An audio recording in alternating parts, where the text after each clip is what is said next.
Seseorang yang radikal itu seseorang yang punya akar, punya fondasi yang kuat, dan ciri-cirinya itu punya kesederhanaan. Jangan sampai mundur, pertahanin karena itu akan berguna untuk kamu.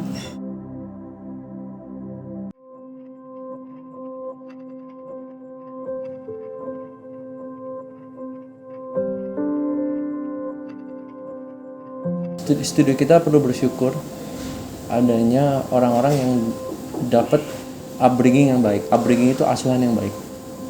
Yang dimulai dari cara dia memandang sesuatu itu dengan lebih positif, cara pandang dunianya. Dari awal juga kesini gitu, dari awal tuh karena ngerasanya dulu waktu di kuliah kayaknya nggak punya apa-apa gitu, pas masuk kerja ngerasanya kok kayaknya jauh banget tuh ketinggalannya gitu. Kayak teman-teman tuh ngerti ini ngerti itu, ngerasa memang harus terus belajar gitu sampai memang ngelotok gitu. Pada kalau ada problems gitu langsung ngerti gitu mau dibawa kemana gitu arah. Pengen lebih tahu banyak aja gitu di berarsitekturan.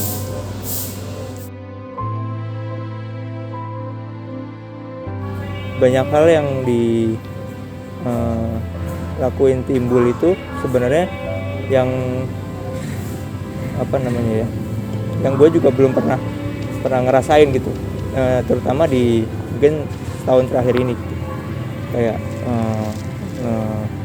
koordinasi sama subkon kayak gitu. Itu kebetulan kita berbarengan gitu ngerasainnya gitu sih. Mungkin kalau dulu Timbul di konsep gue yang lebih dulu gitu, lebih paham untuk menanganinya gitu, jadi bisa ngasih masukan gitu. Dan kalau untuk proses di build sendiri mungkin relatif agak bareng gitu.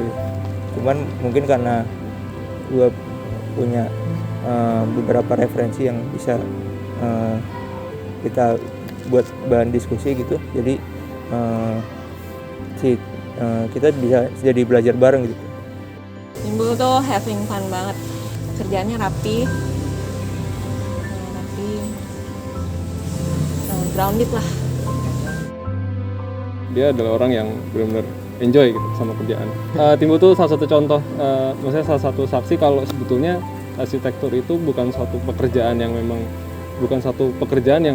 sulit itu, tapi memang arsitektur itu suatu proses pembelajaran untuk menyelesaikan sesuatu dengan tanggung jawab. Kalau menurut saya ini Timbul melakukan hal-hal seperti itu yang saya baca ya. Jadi barnya itu di setting dulu ke rendah, habis itu dia enjoy dulu, jadi itu men-setting suasana dulu, baru pushing the limit through the effort gitu.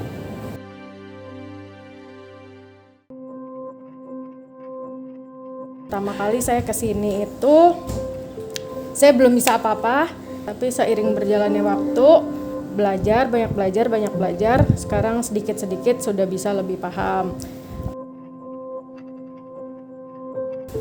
Nurul tuh penghidup suasana lah dari dulu. Dia yang tukang cerita, tukang apa, semua dari dia lah. Cerita-cerita emaknya kenapa gitu kan. Itu yang bikin lucu gitu kan.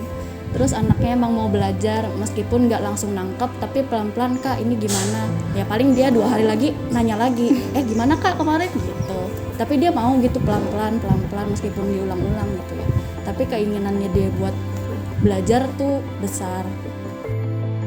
Dia mau belajar, karena saya ingat dia pertama kali, saya juga kaget waktu Nurul pertama kali masuk dan di OMA itu, saya kaget, buka Excel kok nggak bisa, kok buka ini nggak bisa. Oh ya udahlah, dia mau belajar di situ.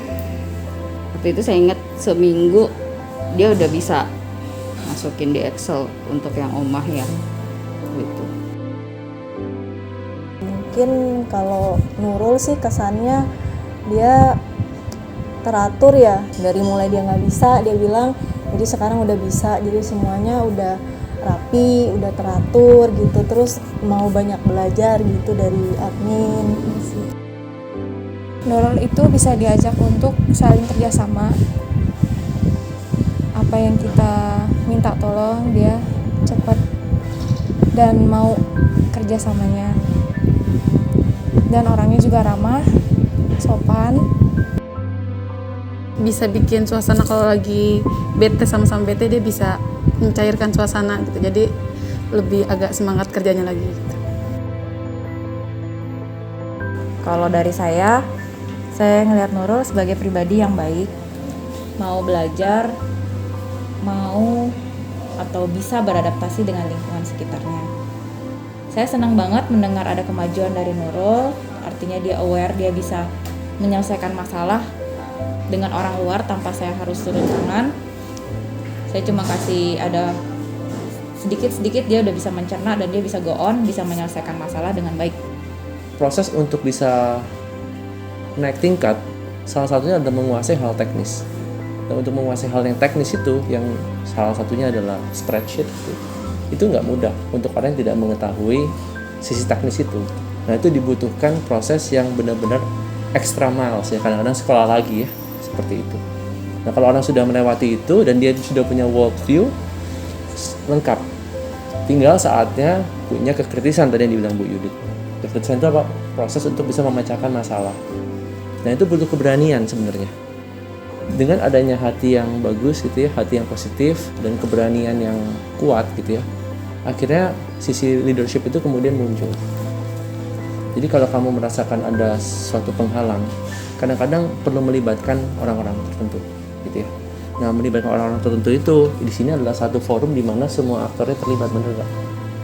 Dan ini kita berusaha untuk menyelesaikan sebuah permasalahan. Nah, apapun masalahnya ya, biasanya itu selalu seperti itu. Berbicara dengan orang lain, berbicara dengan dan libatkan orang tersebut di dalam proses pengambilan keputusan. Maka hasilnya akan tenang. Kalau ada sampel, kita bisa tahu titik-titik yang paling krusial. Nah, masalahnya itu perlu kepekaan. Cuma orang yang bisa menjadi driver, yang punya kepekaan, there is something wrong, bahwa sebelum kerja atau mengerjakan tugas apapun, tidak peduli di dalam studio, di dalam pekerjaan pribadi kalian, yang penting itu suasana. Jadi selalu kondisikan suasana dulu, mindsetnya. Changing the mindset first, habis itu kamu baru masuk bekerja. Kalau ada something wrong, jangan lanjutin. Keluar dulu, build lagi suasananya.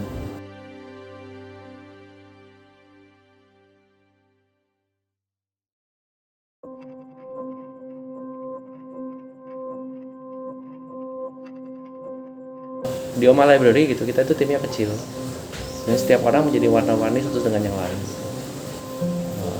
Ada Kirana gitu, ada Satria, ada Hanifah, ada Dimas, ada Amelia juga. Jadi setiap orang memberikan warna-warni yang dengan saling belajar dan kita saling memahami satu sama lain dan saling menjaga satu sama lain.